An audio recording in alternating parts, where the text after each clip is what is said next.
Marino Mulyono Herlambang, SMH. Setelah ditingkatkannya kembali berstatus sebagai bandara bertaraf internasional, pemerintah Provinsi Sumatera Selatan bersama maskapai AirAsia menjalani kerjasama internasional dengan membuka kembali penerbangan internasional dari Bandara Sultan Mahmud Badarudin II Palembang, Kuala Lumpur, Malaysia.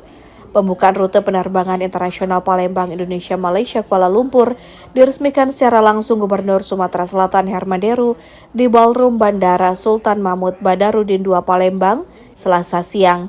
Gubernur Sumatera Selatan Herman Deru menyebutkan dengan dibukanya kembali rute penerbangan internasional antar negara, Palembang, Indonesia, Kuala Lumpur, Malaysia menjadi gapura yang ke depan mampu mendongkrak ekonomi sektor pariwisata, baik Indonesia maupun Malaysia. Pelayanan rute penerbangan Palembang Kuala Lumpur efektif mulai beroperasi per 18 Juli 2025 via Bandar Udara Sultan Mahmud Badarudin II Palembang, Bandara Kuala Lumpur, Malaysia.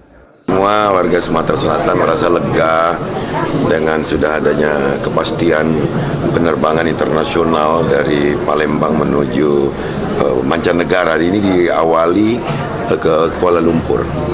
Di sini yang kita harapkan adalah bukan hanya kelompok-kelompok pelaku usaha saja atau bukan hanya pelajar saja, tapi yang kita harapkan ada menukar tentang promosi destinasi wisata.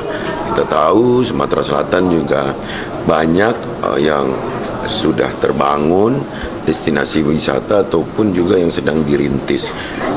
For us, I think this route we have operated it before pandemic, and essentially we saw that this route has always been saw a lot of good take up for us, and we felt that now that the airport is open again for international services, it is only right that we come back here and connect our two countries back again from Palembang to Kuala Lumpur, and we hope that this route continues to flourish and is able to benefit our guests from Indonesia as well. Yeah.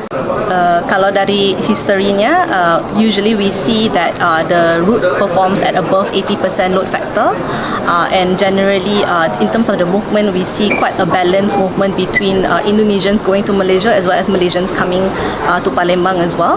So we expect that now with this route reopening, we should see similar patterns for this route. Yeah. Disebutkan Gubernur Sumatera Selatan Herman Deru yang juga pernah menjabat Ketua Dunia Melayu Dunia Islam, selain sebagai kabar gembira bagi para pelaku usaha dan para pelajar, penerbangan internasional sebagai jembatan emas hubungan baik Indonesia-Malaysia. Dari Palembang, Sumatera Selatan, Muhammad Reza Falevi iNews melaporkan.